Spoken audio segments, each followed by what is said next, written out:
নমস্কার বন্ধুরা, অনিতার diary channel থেকে আরেকটি গল্প নিয়ে আপনাদের কাছে এসে পড়লাম। আপনারা খুব ভালো আছেন তো? আমিও খুব ভালো আছি।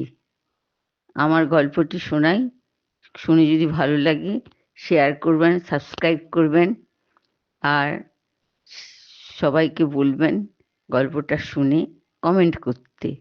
কমেন্ট করলে গল্পের মান আরো ভালো করা যায়। তা গল্পটা এবার আমি আরম্ভ করি। আমি আগেই বলেছি, আমার গল্পগুলো আমার চোখে দেখা এবং কিছু কানে শোনা, সেগুলি আমি গল্পের আকারে রূপ দিই এবং আপনাদের কাছে তুলে ধরি। আকাশ বাবার কাজের ট্রান্সফারের জন্য ইন্ডিয়ার 4 স্টেটে ঘুরে ঘুরে পড়াশোনা করেছে, ক্লাস 8 পর্যন্ত। 2023 সালে কলকাতায় এসেছে। আকাশের বাবা একটা এমএনসিতে চাকরি করে। আকাশ সিবিএসসি বোর্ডে পড়ে বলে যেখানেই যায় সেখানেই চান্স পেয়ে যায় স্কুলে ভর্তি হওয়ার। আকাশ খুব ভালো ছেলেও, এমনিতে পড়াশোনাও ভালো। ক্লাস 9-এ এসে আকাশ কলকাতায় এসে ভর্তি হয়েছে। আকাশ বাবা মায়ের একমাত্র ছেলে, খুব আদরে মানুষ হয়েছে। কিন্তু আকাশ খুব ভালো ছেলে তৈরি হয়েছে। হাতে প্রচুর টাকা পাওয়া সত্ত্বেও কোনো বাজে খরচ করে না।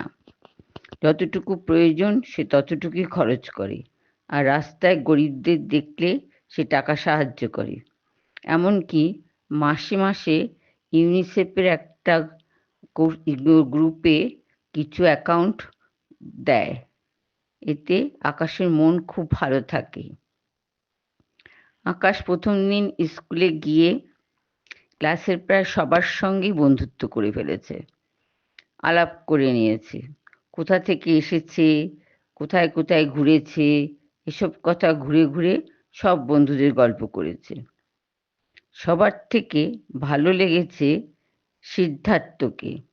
আকাশ সিদ্ধার্থের পাশে বসেছে। সিদ্ধার্থ খুব শান্ত ছেলে, ক্লাসে অঙ্কেরও সেরা ছেলে। বছরের মাঝখানে আকাশ স্কুলে এসে ভর্তি হয়েছে বলে সিদ্ধার্থ ওকে পড়াশোনা কতদূর হয়েছে, কোন সাবজেক্ট কতদূর পড়াশোনা হয়েছে সেসব বিষয়ে সব জানিয়ে দিয়েছে। অর্থাৎ কতটা পড়া ক্লাসে হয়েছে সব বলেছে। দুদিনের মধ্যে ওদের খুব বন্ধুত্ব হয়ে গেছে। 1 সপ্তাহ পর ক্লাস টেস্ট হলো। সেই ক্লাস টেস্টে দেখা গেল আকাশ এবার গৌতমের থেকে সিদ্ধার্থর থেকে খুব বেশি নম্বর পেয়েছে অঙ্কে। সিদ্ধার্থ কিন্তু আকাশের ওপর একটুও রাগ করেনি। রাগ হলো ওদের ক্লাসের ফার্স্ট গার্ল ঈশিতার। কারণ ঈশিতা অঙ্কে সিদ্ধার্থকে কোনোদিন হারাতে পারেনি। ও ফার্স্ট হয়েছে, কিন্তু অঙ্কে ফার্স্ট হয়েছে সিদ্ধার্থ। তার মধ্যে আবার আকাশ মাঝখান থেকে এসে ওদের চেয়ে অঙ্কে বেশি পেয়ে গেল। ঈশিতার কি রাগ! ঈশিতা তখন আকাশের ওপর খুব রেগে গেল। আকাশ তখন জানে না যে ঈশিতা ক্লাসে ফার্স্ট হয়। একদিন টিফিনের সময় ক্লাসে খুব কম স্টুডেন্ট ছিল। আকাশকে বলল ঈশিতা, তুই আগে যে স্কুলে পড়তিস সেখানে কোনো প্লেস পেতিস? আকাশ বলল, হ্যাঁ, আমি ক্লাস 1 থেকে 8 পর্যন্ত ফার্স্ট র্যাঙ্কে ছিলাম। ঈশিতার আরো রেগে গেল। এবার সিদ্ধার্থ বলল, ঈশিতাও ফার্স্ট গার্ল জানিস আকাশ, কিন্তু অঙ্কে আমি ঈশিতার থেকে বেশি পাবো। তিনজনের মধ্যে খুব বন্ধুত্ব হয়ে গেল। তিনজন একসঙ্গে স্টাডি করে, একসঙ্গে ক্লাসে অঙ্ক নিয়ে আলোচনা করে, একসাথে লাইব্রেরিতে যায়, টিফিনও তারা শেয়ার করে একসাথে খায়। ওরা সবাই বাবা মায়ের একমাত্র সন্তান। কলকাতাতেই সবাই বড় হয়েছে। সিদ্ধার্থর বাবা একটা গভর্নমেন্ট স্কুলের অঙ্কের টিচার। আর ঈশানীর বাবা পুলিশ অফিসার, সে বর্ধমানে পোস্টেড। ঈশিতার মাও সার্ভিস করে আইটি কোম্পানিতে। ঈশিতা পড়াশোনার ব্যাপারে খুব সিরিয়াস। পড়ার সময় বাড়িতে যদি কেউ আসে বা কোনো স্কুলের বন্ধুরা ফোন করে, ও খুব রেগে যায়, ফোন তো ধরেই না, এবং তারপর দিন স্কুলে গিয়ে মেয়েটির সঙ্গে খুব বকাবকি করে। একদিন স্কুলে সিদ্ধার্থও আসেনি, আকাশও আসেনি। ঈশিতা একা হয়ে গেছে, ও একা বসে আছে। কি কারণে আসেনি জানে না। ওর আর স্কুলে কিছুই ভাল লাগছিল না। ও ভাবছিল কখন ছুটি হবে, কখন বাড়ি যাবে। সন্ধ্যাবেলা ঈশিতা পড়াশোনা নিয়ে টেবিলে রেডি হয়েছে, পড়তে বসবে। তখনই আকাশ ঈশিতাকে ফোন করলো, ক্লাসে অঙ্ক কি হয়েছে জানবার জন্য। ঈশিতা আকাশের ফোন ধরেছে, এমন ক্লাসে যা যা হয়েছে সব বলেছে। ঈশিতা সময় নষ্ট করে না বলে ফোন ধরে না। আজ কেন জানি আকাশের ফোনটা ধরল, আকাশের সঙ্গে অনেকক্ষণ কথা বলল। তারপরে সিদ্ধার্থ বা অন্য বন্ধুরা যখন শুনল ঈশিতা ফোন ধরেছে আকাশের, সবাই তখন অবাক হয়ে গেছে। যাক, ঈশিতার আগে খুব অহংকার ছিল, এখন আকাশের সঙ্গে মিশে মিশে অহংকারটা একটু কমে এসছে। সাধারণ একটা মেয়ের মতো ব্যবহার করে সবার সঙ্গে। আগে ফার্স্ট হওয়ার অহংকার ছিল, ক্লাসে যারা একটু কম নম্বর পেত তাদের সঙ্গেও কথাই বলতো না কোনোদিন। কিন্তু এখন ক্লাসে ঘুরে ঘুরে সব মেয়ের সঙ্গে কথা বলে। একেবারে আমূল পরিবর্তন, সবাই খুব খুশি হয়েছে। ইংরেজির আর ফিজিক্সের টিচার ঈশিতাকে খুব ভালোবাসতো। এখন আকাশ এসে গেছে, সব টিচারের, এমনকি উঁচু ক্লাসের দাদাদেরও প্রিয় হয়ে উঠেছে। আকাশের একটা ভালো গুণ ছিল, ও খুব ভালো খেলতে পারত। আর সিদ্ধার্থর একটা ভালো গুণ ছিল, ও খুব ভালো গান গাইতে পারত। হিন্দি বলো, রবীন্দ্রসঙ্গীত বলো, খুব সুন্দর করে গান গাইতো। এমন স্কুলের উঁচু ক্লাস থেকে আরম্ভ করে নিচু ক্লাস পর্যন্ত সব স্টুডেন্টরা সিদ্ধার্থকে খুব ভালোবাসতো। আকাশ ফুটবল খেলতে পারত। অ্যানুয়াল স্পোর্টসের সময় ঈশিতা গিয়ে আকাশের নামটা দিয়েছে। আকাশ তো খুব রেগে গেছে, আরে আমি অনেক দিন প্র্যাকটিস করি না, তুই আমার নামটা দিয়ে এসেছিস, আমি যদি হেরে যাই? ঈশিতা বলে, হারবি কেন, একবার খেললে কেউ ভুলে? যাই হোক, ঈশিতার বকাচকায় আকাশ একটু বাড়িতে গিয়ে চেষ্টা করছে, কতদিন মাঠে এসে খেলার চেষ্টা করেছে। তারপর সেই স্পোর্টসে যোগ দিয়েছে। ঈশিতার খুব রাগ হলো, সূর্যরা জিততে পারেনি, সূর্যের দল হেরে গেছে 3 গোলে। ঈশিতা তখন আকাশের সঙ্গে প্রায় 1 সপ্তাহ কথাই বলেনি। সিদ্ধার্থ বলল, কিরে আকাশ, তোর আকাশে কোনো মেঘ দেখা দিয়েছে? আকাশ কথাটা বুঝতে পারল না, বলে, কি বলছিস সিদ্ধার্থ, তোর ফ্রেন্ডের কি হয়েছে? আকাশ একদম হেসে গড়াগড়ি বলল, ও ঈশিতা, ও আমার সাথে কথা বলে না, আমি হেরে গেছি তো তাই কথা বলে না। যাকগে, আমি তো আর স্পোর্টস নিয়ে প্রফেশন করব না, কেরিয়ারও করব না, আমি পড়াশোনা নিয়েই কেরিয়ার করব। যাই হোক, উইকলি টেস্ট হলো, কেউ কোনো সাবজেক্টে বেশি পায়, কেউ একটু কম পায়, কেউ অঙ্কে বেশি পায়, কিন্তু অঙ্কে আকাশই সবচেয়ে বেশি পায়। সিদ্ধার্থ আর কোনোদিন আকাশকে টপকাতে পারেনি। ক্লাস 1 থেকে ক্লাসে সিদ্ধার্থই অঙ্কে ভালো করত। অঙ্কের টিচার সিদ্ধার্থকে বলে, কি সিদ্ধার্থ, আকাশ তোমার প্রতিদ্বন্দ্বী, তোমার থেকে এখন আকাশই বেশি পাচ্ছে। সিদ্ধার্থ বলে, কি হয়েছে স্যার, একজন বন্ধু বেশি পেয়েছে, ভালো, আমি খুব খুশি। সিদ্ধার্থ হাসি মুখে এই কথাটা বলল। এদিকে সিদ্ধার্থকে থেকে বেশি পেয়েছে বলে ঈশিতা খুব খুশি। ঈশিতা নিজে কিন্তু অঙ্কে কম পেয়েছে। দেখতে দেখতে ঈশিতা আকাশ অঙ্কে বেশি পেয়েছে বলে এত আনন্দ করেছে, অন্য বন্ধুরা বলেছে, দেখেছিস আকাশ সিদ্ধার্থর থেকে বেশি পেয়েছে বলে ঈশিতা কেমন খুশি হচ্ছে, নিজে কিন্তু কম পেয়েছে। তারপর দেখতে দেখতে অ্যানুয়াল এসে গেল, পরীক্ষাও হয়ে গেল। দেখা গেল এবার আকাশ সব সেকশনের মধ্যে ফার্স্ট হয়েছে।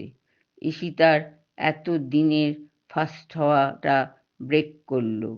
ঈশিতা সেকেন্ড হয়েছে। এতে ঈশিতা একটুও মন খারাপ করেনি। ঈশিতার জন্য সিদ্ধার্থর মন খারাপ হলো।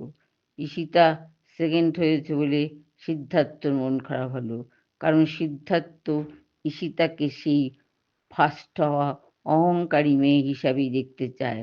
ওর অহংকারে কথা বলা, ওর অহংকারে হাঁটাচলা করা সিদ্ধার্থর খুব ভালো লাগে। তাই সিদ্ধার্থ ঈশিতা ফার্স্ট হয়নি বলে ওর মনটা খারাপ হয়েছে। এইভাবে ক্লাস 10-এ সবাই উঠল।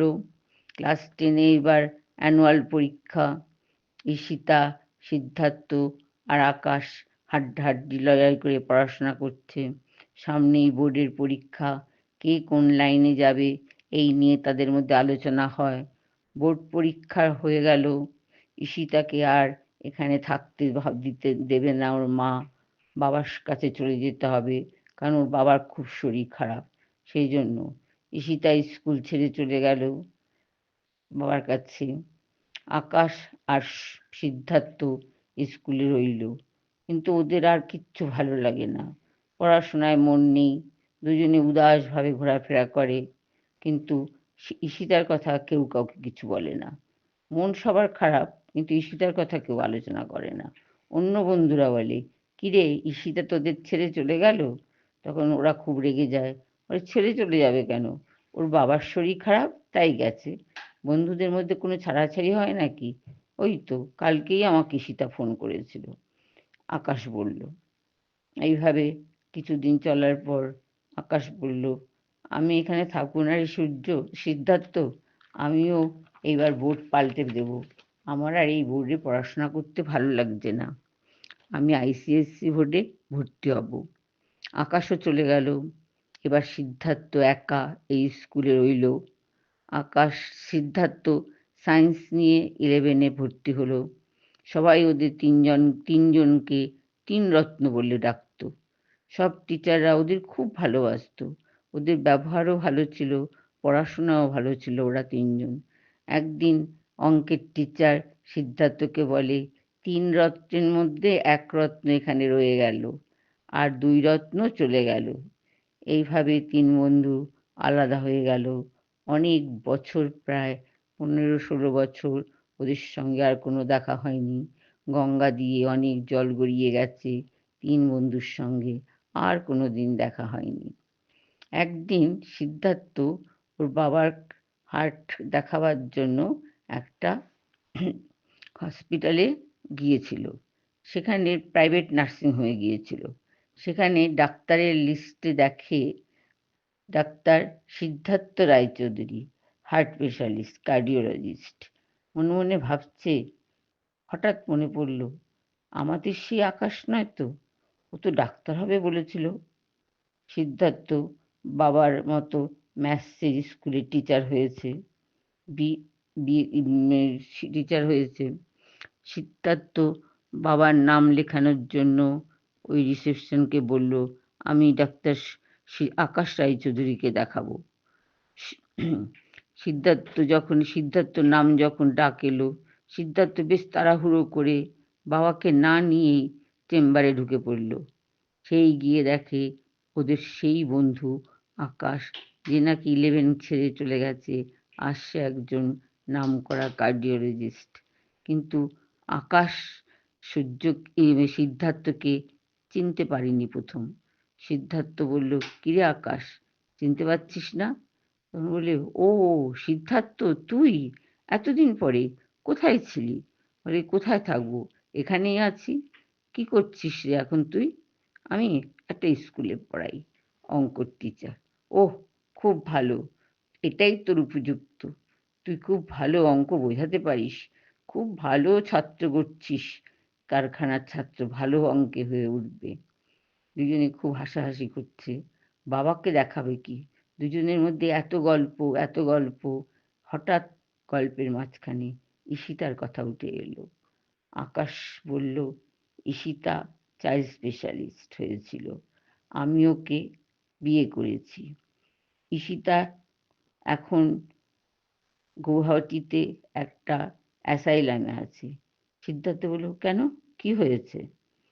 তখন বলল, ঈশিতার বিয়ের পর একটা মনে রোগ হয়েছিল, ও তোকে ভালোবাসে, তোকে নাকি কথা দিয়েছিল বিয়ে করবে, সেই কথাটা রাখতে পারিনি বলে ওর নিজের থেকেই মাথায় একটা ব্রেনটা একটু খারাপ হয়ে গেছে, কেমন যেন সবসময় করতে থাকে। কিন্তু বাচ্চা হবে যখন, তখন এত শরীর খারাপ হয়ে পড়েছিল, অনেক ব্লাড দিতে হয়েছিল। ব্লাড এনে সব ঠিকঠাক করা হলো, কিন্তু সন্ধ্যের দিকে সব ঠান্ডা হয়ে গেল। কি হলো ঈশিতা? ঈশিতা আর নেই পৃথিবীতে? হ্যাঁ, আছে, বললাম তো, ওই অ্যাসাইলামে আছে। সেখানে সারা দিন শুধু বলে, আমি সিদ্ধার্থকে কথা দিয়েছিলাম, কথা রাখতে পারিনি, সিদ্ধার্থর কাছে আমার ক্ষমা চাইতে হবে। সিদ্ধার্থ চুপ করে রইল। আকাশ বলল, তোরা দুজন দুজনকে ভালোবাসিস, আমি জানতাম না রে। আমি এই ঈশিতাকে প্রপোজাল নিজে করেছি। ঈশিতা রাজি হয়ে গেছিল প্রথম, তারপরে বারবার বলল, আমি সিদ্ধার্থর কাছ থেকে অনুমতি নিয়ে আসি। আমি, কোথায় পাবে তুমি সিদ্ধার্থকে? কোথায় আছে সিদ্ধার্থ তুমি জানো? তারপর থেকেই ও মনে সবসময় তোর কথা গুজগুজ করতো। তারপরে একদিন হঠাৎ এমন আরম্ভ করলো, আমি অ্যাসাইলামে যেতে বাধ্য হলাম। বাড়িতে দেখার কেউ নেই তো, বাচ্চা ছেলে। ওর ওর নাম কি রেখেছিস? ওর নাম সন্টু। ও থাকে একটি কাজের আয়ার সঙ্গে, আর আমার মা আছে। কি করব বল? তখন বলছে, ঠিক আছে, কালকে আমি যাব ঈশিতাকে দেখতে। এই বলে সিদ্ধার্থ, সন্টু আর আকাশ তিনজনে মিলে গৌহাটিতে গেল ঈশিতাকে দেখতে। ঈশিতা প্রথম সিদ্ধার্থকে দেখে মুখে চাপা দিয়ে শুয়ে পড়েছিল। তারপর বলল যে, তুমি এসেছো কেন? আমি তো পাপ করেছি, তোমাকে না জিজ্ঞেস করে বিয়ে করে ফেলেছি। তখন সিদ্ধার্থ বলল, বেশ করেছো, কি সুন্দর তোমাদের ছেলে শান্টু। বলে কি, আমি তো ওর কথা জানি, কিন্তু ও কি করছে সে কিচ্ছু জানি না, জানতে হবে। চলো এখন বাড়ি যাই, আমরা তিনজনে মিলে শান্টুকে মানুষ করব। দেখবে, আমি একটা শেখাবো, তুমি একটা শেখাবে, আকাশ একটা শেখাবে, শান্টু আমাদের তিনজনের একটা বড় ছেলে হয়ে উঠবে, একটা নামকরা ছেলে হয়ে উঠবে। তখন ঈশিতা চুপ করে রইল, তার চোখ দিয়ে অঝরে জল জল পড়ছে। সিদ্ধার্থ গিয়ে মাথায় হাত দিল। ঈশিতা সিদ্ধার্থর বুকের মধ্যে মুখ লুকিয়ে কাঁদতে লাগলো। বলছে যে, সেই ছোটবেলায় কথা দিয়েছিলে, সেই কথার কি কোনো দাম আছে? আমরা কত বড় হয়ে গেছি, কে কোথায় চলে গেছি, কেউ কারোর খোঁজ পায়নি। আকাশ তোমাকে খুঁজে পেয়েছে, তোমাকে বিয়ে করেছে। আমি সেদিন থেকেই তোমাকে আমি ছেড়ে দিয়েছি। যেদিনকে দেখলাম আকাশ আমার থেকে অঙ্কে বেশি পেয়েছে আর তুমি খুব খুশি হয়েছ, সেদিনই আমি ভেবেছি ঈশিতার কাছ থেকে এবার আমার চলে আসতে হবে। ঈশিতা আর আকাশ দুজনে একসঙ্গে একটা প্রেমের বাড়ি গড়ে তুলবে। আমার গল্প এখানেই শেষ হলো। আপনাদের যদি ভালো লাগে, আপনারা সাবস্ক্রাইব করবেন এবং শেয়ার করবেন। নমস্কার বন্ধুরা, আবার কিছুদিন পরে আমি আবার এরকম একটি গল্প নিয়ে আসবো। ধন্যবাদ।